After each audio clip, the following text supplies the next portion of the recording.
Hello friend, શું 5 વાગે અને તમને પણ કંઈક ચટપટું ખાવાનું મન થાય છે તો બનાવી લો આ મેગીનો નવો નાસ્તો. આ નાસ્તો એટલો ટેસ્ટી બને છે કે તમે એકવાર ખાશો તો ખાતા જ રહી જશો. તો ચાલો રેસીપી શરૂ કરીએ. તો મેગીનો નવો નાસ્તો બનાવવા માટે મેં અહીંયા 1 પેકેટ મેગીને આવી રીતે બાફી લીધી છે. તો હવે એ મેગીની અંદર અડધી વાટકી ડુંગળી, અડધી વાટકી કેપ્સિકમ અને અડધી વાટકી જેટલા ઝીણા સમારેલા ટમેટા લીધા છે એડ કરી દેવાના છે. હવે તેની અંદર લસણની પેસ્ટ, સ્વાદ પ્રમાણે મીઠું, થોડી હળદર અને મેગી મસાલો ઉમેરી દેવાનો છે. અને હવે એની અંદર 1 વાટકા જેટલો અહીંયા મેં ચણાનો લોટ ઉમેરી દેવાનો છે અને આને સરસ મિક્સ કરી લેવાનું.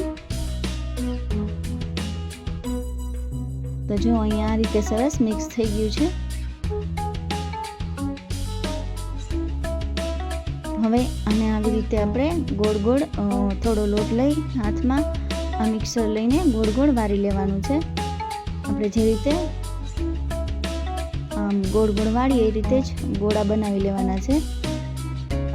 અને ત્યારબાદ અહીંયા મેગી હોય છે ને એનો મેં અહીંયા ભૂકો કરી લીધો છે. તો એમાં આવી રીતે કરી લેવાનું છે. આવી રીતે આખા ભજીયાને ફરતે મેગી લાગી જાય એ રીતે તમે જોઈ શકો છો. આ રીતે બનાવી લેવાનું છે. તો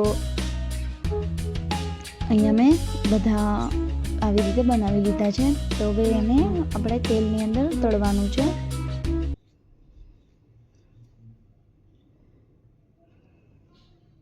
જો એકદમ સરસ તૈયાર થઈ ગયા છે.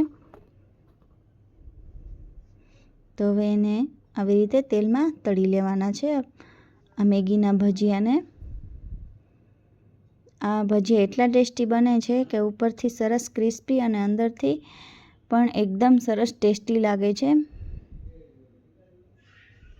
જો આની અંદર તમને પસંદ હોય તો આદું પણ ઉમેરી શકો છો. આદું ખમણીને ઉમેરી દેવાનું. તો જો આ રીતે ગોલ્ડન બ્રાઉન થઈ જાય ત્યાં સુધી આપણે આ ભજીયાને તળવાના છે. જો એકદમ આ રીતે.